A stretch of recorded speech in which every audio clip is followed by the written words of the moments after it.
نبی چلتا ہے قرآن بولتا ہے، نبی بیٹھتا ہے قرآن بولتا ہے، نبی اٹھتا ہے قرآن بولتا ہے، نبی پہاڑ پر ہے قرآن بولتا ہے، نبی غار میں ہے قرآن بولتا ہے، نبی بولتا ہے قرآن بولتا ہے، نبی مکہ میں ہے قرآن بولتا ہے، نبی مدینہ میں ہے قرآن بولتا ہے، نبی صحابہ کو اپنے سینے سے لگاتا ہے قرآن بولتا ہے، نبی مسجد میں ہے قرآن بولتا ہے، محمد کی ایک ایک ادا قرآن بولتا ہے، نبی مسکراتا ہے قرآن بولتا ہے، نبی روتا ہے قرآن بولتا ہے،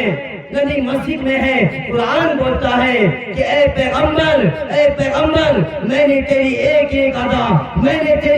ادا قرآن میں اتار دیا۔ ایک آدمی نے علامہ بشیری سے کہا کہ اگر آپ سیرت بیان کرنے کی حق ادا نہیں کر سکتے تو سیرت بیان کرنے کی کیا ضرورت ہے؟ تو علامہ بشیری نے کہا کہ ہماری مثال مصر کی اس بڑھیا کی ہے جو یوسف کو خریدنے کے لیے روئی کی ایک گٹھری لے کر آئی تھی، اور کسی نے کہا تھا کہ اے اماں تیری اس گٹھری سے بھی یوسف خریدا جائے گا، تو کہنے لگی بات یوسف کو خریدنے کی نہیں، اصل میں بات تو یہ ہے کہ کل قیامت کے دن خدا تعالیٰ پوچھے گا کہ یوسف کے خریدار کون کون تھا، تو اس میں میرا بھی نام آ جائے گا۔ قرآن کہتا ہے وَرَفَعْنَا لَكَ ذِكْرَكَ، ہم نے آپ کے ذکر کو بلند کر دیا۔ میرے بھائیوں، نبی چلتا ہے قرآن بولتا ہے، نبی بیٹھتا ہے قرآن بولتا ہے، نبی اٹھتا ہے قرآن بولتا ہے، نبی پہاڑ پر ہے قرآن بولتا ہے، نبی غار میں ہے قرآن بولتا ہے، نبی بولتا ہے قرآن بولتا ہے، نبی مکہ میں ہے قرآن بولتا ہے، نبی مدینہ میں ہے قرآن بولتا ہے، نبی صحابہ کو اپنے سینے سے لگاتا ہے قرآن بولتا ہے، نبی مسجد میں ہے قرآن بولتا ہے، محمد کی ایک ایک ادا قرآن بولتا ہے، نبی مسکراتا ہے قرآن بولتا ہے، نبی روتا ہے قرآن بولتا ہے، نبی مسجد میں ہے قرآن بولتا ہے کہ اے پیغمبر میں نے تیری ایک ایک ادا قرآن میں اتار دیا، اس لیے کہ تو اتنا بلند ہے، تیری وجہ سے مکہ شہر کو بلند کیا، تیری وجہ سے مدینہ شہر کو بلند کیا، میں نے تیری وجہ سے صحابہ کو اتنا بلند کر دیا کہ کل قیامت تک کوئی ولی، کوئی جوان، کوئی قطب افضل آپ کے قدموں کا مقابلہ نہیں کر سکتا، کوئی اس کے گڑھ کو بھی نہیں پہنچ سکتا، اس لیے کہ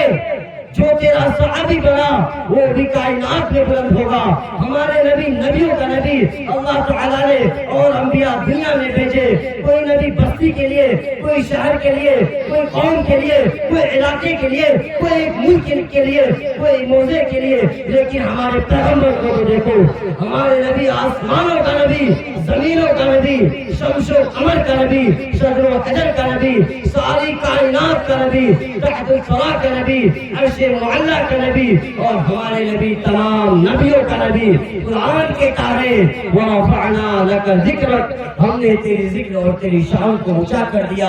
شان مصطفیٰ صلی اللہ علیہ وسلم، موسیٰ علیہ السلام نے لاٹھی پتھر پر ماری، پانی کے 12 چشمے نکل آئے۔ قرآن کہتا ہے فَانْفَجَرَتْ مِنْهُ 12 عَيْنًا قَدْ عَلِمَ كُلُّ أُنَاسٍ مَشْرَبَهُمْ، کہ موسیٰ علیہ السلام نے لاٹھی ماری، پانی کے چشمے پہاڑ سے نکل آئے۔ دنیا حیران ہو گئی کہ پانی کے چشمے پہاڑ سے نکل آئے۔ میرے دوستو، پانی کے چشمے پہاڑ سے نکلنے میں جتنا بڑا کمال ہے، اس سے بھی بڑا کمال حضور صلی اللہ علیہ وسلم نے دنیا کو دکھا دیا کہ نبی حدیبیہ کے موقع پر موجود ہے، پانی ختم ہو گیا تو آپ صلی اللہ علیہ وسلم نے ارشاد فرمایا کہ پانی کا ایک پیالہ لاؤ۔ پیالہ میں تھوڑا سا پانی تھا، آقا نے نبوت والا ہاتھ اس میں ڈالا تو آپ کے انگلیوں سے پانی کے چشمے نکل آئے۔ قرآن کہتا ہے وَرَفَعْنَا لَكَ ذِكْرَكَ، ہم نے آپ کے ذکر کو بلند کر دیا۔ دعا کی قبولیت، حضور صلی اللہ علیہ وسلم کے پاس حضرت ابو ہریرہ آئے اور فرمایا کہ یا رسول اللہ میری ماں کے لیے دعا کرے۔ حضور صلی اللہ علیہ وسلم نے نبوت والا ہاتھ اٹھایا اور فرمایا اللہم اہدی ام ابی ہریرہ، اے اللہ ابو ہریرہ کی ماں کو ہدایت عطا فرما۔ یہ دعا کرتے ہی حضرت ابو ہریرہ اٹھے اور گھر کی طرف بھاگے جا رہے تھے، کسی نے بازو پکڑ لیا اور کہنے لگے کہ اے ابو ہریرہ تم کہاں جا رہے ہو؟ تو فرمانے لگے کہ گھر جا کر دیکھنا چاہتا ہوں کہ پہلے میں گھر پہنچتا ہوں یا محمد کی دعا پہلے پہنچتی ہے۔ گھر پہنچے تو دیکھا کہ دروازہ بند ہے۔ تھوڑی دیر کے بعد جب دروازہ کھلا تو ماں غسل سے فارغ ہو کر فرمانے لگی کہ اے ابو ہریرہ جلدی کر، مجھے محمد عربی صلی اللہ علیہ وسلم کے دروازے پر لے جا کر کلمہ پڑھا دے۔ یہ نبی کی شان ہے۔ ایک مرتبہ ابو جہل حضور صلی اللہ علیہ وسلم کے سامنے میں مٹھی بند کر کے کہنے لگا کہ اے محمد بتا میری مٹھی میں کیا ہے؟ تو حضور صلی اللہ علیہ وسلم نے ارشاد فرمایا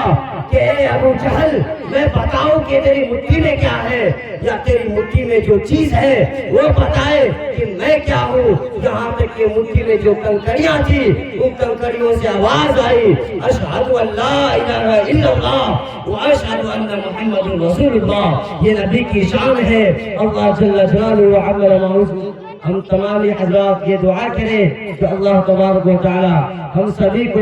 حضور صلی اللہ علیہ وسلم کی سنتوں پر عمل کرنے کی توفیق عطا فرمائے۔ آمین وآخر دعوانا الحمدللہ رب العالمین۔